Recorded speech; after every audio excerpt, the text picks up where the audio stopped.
Assalamualaikum warahmatullahi wabarakatuh. Apa kabar semuanya sahabat-sahabat PJJ dimanapun Anda berada? Masih bersama saya Muksin di kelas fikih. Baik, pada kesempatan hari ini kita akan membahas seputar tentang jinayat. Mulai dari pengertian jinayat, macam-macam jinayat, dasar hukum jinayat, dan juga hikmah jinayat. Baik, jika Anda melihat gambar berikut, apa yang Anda pikirkan?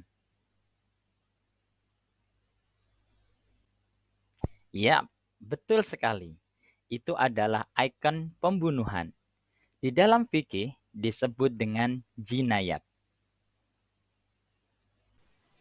Jinayat secara bahasa berarti menghilangkan jiwa seseorang. Adapun secara istilah, jinayat adalah menghilangkan jiwa seseorang baik dilakukan secara sengaja maupun tidak. Baik, sekarang kita akan membahas tentang macam-macam jinayat atau pembunuhan. Yang pertama ada pembunuhan secara sengaja atau disebut qatlul amdi, yaitu pembunuhan yang memang sengaja direncanakan dan punya niat untuk membunuh korbannya. Kemudian yang kedua, pembunuhan seperti disengaja atau bisa disebut dengan qatlu syibhil amdi, yang mana pembunuhan ini dilakukan tanpa ada niat dan dengan alat yang tidak mematikan. Misal ada seseorang main-main dengan penggaris lalu menggorok leher kawannya, lalu tiba-tiba kawannya mati. Ah, ini bisa termasuk dalam pembunuhan seperti disengaja. Kemudian yang ketiga, pembunuhan tersalah, yaitu pembunuhan yang tidak ditujukan kepada seseorang tetapi orang itu mati. Contoh, Anda naik pohon, kemudian terjatuh dan menimpa kawan Anda. Kemudian kawan Anda ini meninggal. Nah, ini tergolong pembunuhan tersalah. Sahabat-sahabat PJJ yang berbahagia, sekarang kita akan bahas dasar hukum daripada pembunuhan itu sendiri. Yang pertama, pembunuhan disengaja. Dasar hukumnya ada di dalam Quran Surat An-Nisa ayat 93. Adapun hukuman daripada pembunuh dengan cara disengaja ini yaitu dengan kisos, yaitu dihukum mati. Apabila dari pihak keluarga memaafkan, maka hukumannya diganti menjadi membayar diat mughaladzah. Kemudian yang kedua, pembunuhan seperti disengaja. Dasar hukumnya ada dalam hadis Nabi riwayat Ahmad, yang mana hukuman bagi pembunuh yang seperti disengaja ini ada berbagai macam pilihan. Yang pertama adalah membayar diat mughaladzah atau memerdekakan budak muslim atau puasa 2 bulan secara berturut-turut. Kemudian yang ketiga, pembunuhan tersalah. Dasar hukumnya ada dalam Quran Surat An-Nisa ayat 92.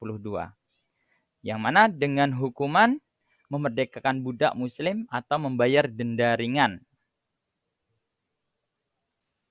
Baik, berikutnya adalah hikmah larangan pembunuhan.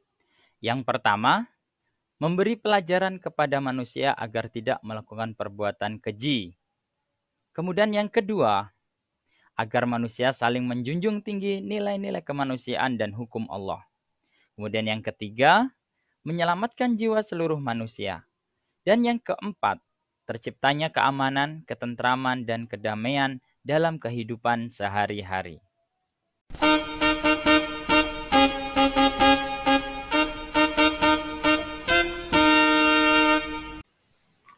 Baik, untuk menguji ingatan kalian dan seberapa paham kalian dengan materi yang saya berikan pada hari ini, silakan kerjakan soal-soal berikut. Yang pertama, menghilangkan jiwa seseorang adalah pengertian jinayat menurut titik-titik. Silahkan ditulis jawabannya di kertas semuanya. Yang kedua, ada berapa macam jinayat itu? Silahkan dijawab. Kemudian yang ketiga, hukum pembunuhan disengaja terdapat dalam Quran surat titik-titik ayat titik-titik. Silahkan dituliskan nama surat dan ayatnya berapa. Kemudian yang keempat, membayar denda ringan adalah hukuman untuk pembunuhan apa? Silahkan dijawab. Dan yang terakhir, ada berapa hikmah larangan pembunuhan?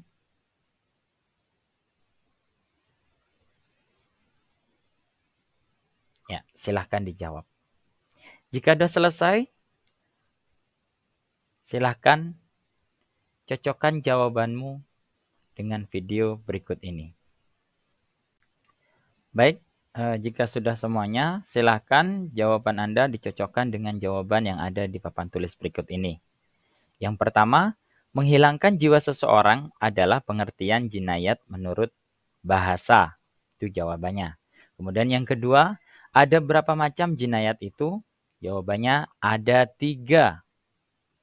Kemudian yang ketiga, hukum pembunuhan disengaja terdapat dalam Quran surah An-Nisa ayatnya 93.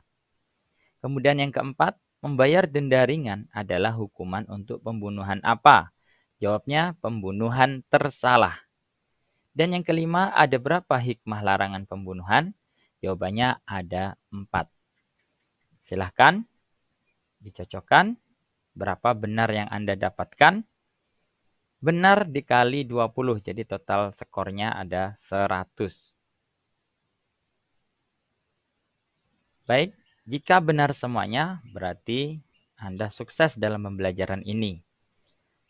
Jika kalian mendapat atau betul 4, maka sudah cukup dan perlu ditingkatkan lagi. Jika betul 3, maka harus belajar lagi, lebih giat. Jika betul 2 dan 1, maka kalian harus lebih bekerja keras lagi dalam memahami materi dan mengingat-ingat materi. Nah, mungkin cukup itu asesmen pada hari ini. Ya, itulah tadi seputar tentang jinayat atau pembunuhan. Semoga bisa bermanfaat untuk semua pihak. Dan akhir kata, makan kurma sehat sekali, digigit sedikit, nikmat sekali. Pertemuan kita cukup sampai di sini. Saya Moksin, mohon undur diri. Akhirul kalam, wassalamualaikum warahmatullahi wabarakatuh.